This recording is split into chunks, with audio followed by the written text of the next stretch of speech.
Hello viewers, সবাই কেমন আছেন? আশা করি ভালো। দেশ ও প্রবাস থেকে কালো জাদু তন্ত্রমন্ত্র এসকে চ্যানেলটি এই মুহূর্তে যারা দেখছেন সকলকে জানাই আন্তরিক প্রীতি ও শুভেচ্ছা। আশা করি সবাই ভালো আছেন। আপনাদের দোয়ায় আমি আলহামদুলিল্লাহ ভালো আছি। ভিডিওর শুরুতে জাতিগতভাবে প্রত্যেকটা মমিন মুসলমান ভাই বোনদের প্রতি রইল সালাম, আসসালামু আলাইকুম। হিন্দু দাদা দিদির প্রতি আদাব বা নমস্কার।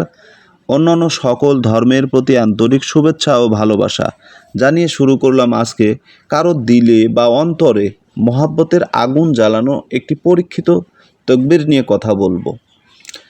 আমি আমার চ্যানেলে যে সমস্ত তকবিরগুলো দিয়ে থাকি, এই সমস্ত তকবিরগুলো সর্বপ্রথম আমি নিজে আমার কাজে ব্যবহার করি। একটার পর একটা যখন সাকসেস হতে পারি, মহান আল্লাহ তাআলার অশেষ দয়া এবং মেহেরবানিতে যখন দেখি যে এই কাজটা আমি বারবার করতেছি হচ্ছে, তাহলে আমার শ্রোতা আছে যারা, আমার ভক্ত আছে যারা যারা আমাকে ভালোবাসে, অনুসরণ করে, আমার কাছে যারা আশাবাদী, তাদের জন্য কিছু করি। এই জন্য আমি তাদের উদ্দেশ্যে আবার সেই ভিডিওটা আপনাদের কাছে ভিডিও আকারে দিয়ে থাকি। এখন আলহামদুলিল্লাহ, যদি আপনারা সঠিকভাবে এটা প্রয়োগ করতে পারেন, ইনশাআল্লাহ এর ফলাফল পাবেন। যদি আপনার ভুল ভ্রান্তি হয় বা আপনার কোনো ভুলের কারণে যদি মিস্টেক হয়, তাহলে সেটা আপনি আবার করতে পারেন। কারণ একটা কথা মনে রাখবেন, একবার না পারিলে দেখো শতবার। পারিব না এই কথা বলে মন করো না ভার। মন ভার করার কোনো প্রয়োজন নাই। একবার না পারলে আরেকবার করবেন। কারণ ভুল মানুষের হতে পারে, ভুল হওয়াটাই স্বাভাবিক। কেন ভুল হবে না রে ভাই? কারণ আমরা তো দিনের পর দিন রিসার্চ করে শিক্ষকের মাধ্যমে, ওস্তাদের মাধ্যমে, শিক্ষাগুরুর মাধ্যমে, আমরা বিভিন্ন সাধনার মাধ্যমে এবং বিভিন্ন শক্তিকে একত্রিত করে আস্তে আস্তে ধীরে ধীরে আমরা এই জিনিসগুলো শিখেছি।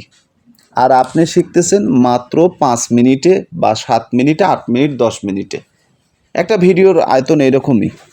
কারণ 5-7 মিনিটের ভিডিও দেখার মতো মনোযোগ আর ধৈর্য এখনকার মানুষের নেই। এখনকার মানুষ মনে করে যে এটা দিয়ে আমি বশীকরণ করব, এই তাবিজ দিয়ে বশীকরণ করব, যেভাবে আছে এভাবে লিখব, হয়ে যাবে। এত কিছু তো ঝামেলা ভালো লাগে না। আবার অনেকে আমাকে প্রশ্ন করে, গুরুজি আপনি কথা বলেন, কথা ভালো লাগে, কিন্তু একটু সংক্ষেপ করা যায় না? চিন্তা করেন, একটা জিনিস আপনাকে বোঝাতে গেলে অনেক সময়ের প্রয়োজন। এত সহজ মনে করেন না। একটা বশীকরণ তাবিজকে আপনি এত সহজ মনে করেন না। বশীকরণ যতটা সহজ ততটা কঠিন। এই যে তাবিজটা নিয়ে আমি কথা বলছি, যে তাবিজটা আপনাদেরকে স্ক্রিনে যে তাবিজটা আপনাদেরকে দেখাচ্ছি, এটা কারো দিলে বা কারো অন্তরে মহাব্বতের আগুন জ্বালানোর জন্য একটি তাবিজ। কিভাবে এই তাবিজটা আপনারা অঙ্কন করবেন? একটা তাবিজ প্রাণ প্রতিষ্ঠা করতে হয়। একটা তাবিজ লেখার সময় কলম জাগ্রত করতে হয়, আসন জাগ্রত করতে হয়, বিভিন্ন নিয়ম আছে, কিন্তু আপনারা সেগুলোর কিছুই জানেন না। এখন আমি যে তাবিজটা দিচ্ছি, এটা জাগ্রত তাবিজ। এই তকবিরটা আপনারা কিভাবে করলে এটার ফলাফল পাবেন, এ বিষয়ে আমি সংক্ষিপ্ত কথা বলে শেষ করে দেব। এটা আপনাদেরকে লিখতে হবে সাদা কাগজে। ওয়ার্ক ও আবিদে যদি লিখতে পারেন, সবচাইতে ভালো ফলাফল পাবেন। এটা তাবিজ লেখার জন্য একটা কাগজ, একটা ভোজপত্রের মতো একটা কাগজ, যেটাকে ওয়ার্ক ও আবিদ বলা হয়। তাবিজের ভাষায় যেটাকে তাবিজের লেখনী কাগজ যেটাকে বলা হয়।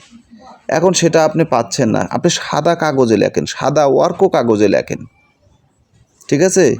সাদা কাগজে লেখেন, ফ্রেশ সাদা কাগজে মেশকো জাফরান এবং কাঁচা পেঁয়াজের রসকে একত্রিত করে তাবিজটা অঙ্কন করবেন। যে ব্যক্তিকে ভালোবাসবেন, মহাব্বত করবেন, সেই ব্যক্তির নাম, সে যদি মেয়ে হয় তাহলে সেই মেয়ের নাম বিনতে মেয়ের মায়ের নাম দিয়ে দেবেন, ঠিক আছে? দেওয়ার পর আপনার নাম, আপনার পিতার নাম বা আপনার মাতার নাম দিয়ে দেন, আলা হুব্বে দিয়ে আপনার নাম দিয়ে দেন। আর আপনি যদি চান যে কোনো নারী, কোনো পুরুষ আপনাকে ভালোবাসুক, ঠিক আছে, তাহলে আপনি এইভাবে লিখবেন, তাবিজটির নিচে ওই ব্যক্তির নাম লেখেন এবং সে যদি পুরুষ হয় তাহলে তার পিতার নাম লেখেন, ইবনে পিতার নাম দেন। ঠিক আছে, ফালানের জায়গা আপনি ফালানের স্থলে আপনি আপনার ওই ব্যক্তির নাম দেন এবং দ্বিতীয় স্থলে বিনতে বা ইবনে দিয়ে আপনি আপনার ওই তার পিতার নাম দেন। এরপরে আলা হুব্বে মোহাব্বত লিখে আরবিতে লিখবেন, আলা হুব্বে মোহাব্বত লিখে আপনার নাম আপনার মাতার নাম লিখে দেন। এরপরে কি করবেন, এই তাবিজটি আম কাঠের খড়ি দিয়ে জ্বালিয়ে দেন। এক এক করে আপনি 3টি তাবিজ লিখবেন, 3টি তাবিজ 3 দিন একই টাইমে জ্বালিয়ে দিবেন। ইনশাআল্লাহ আল্লাহ তাআলার অশেষ দয়া মেহেরবানিতে আপনার কাজ হয়ে যাবে। কালো জাদু তন্ত্রমন্ত্র এসকে চ্যানেলে যদি নতুন হয়ে থাকেন চ্যানেলটা সাবস্ক্রাইব করবেন, পাশে থাকা বেল আইকনটি বাজিয়ে দেবেন যাতে নিত্য নতুন ভিডিও সবার আগে সবার প্রথম পেতে পারেন। আজকের মতো আমি এখানেই বিদায় নিচ্ছি। আল্লাহ হাফেজ।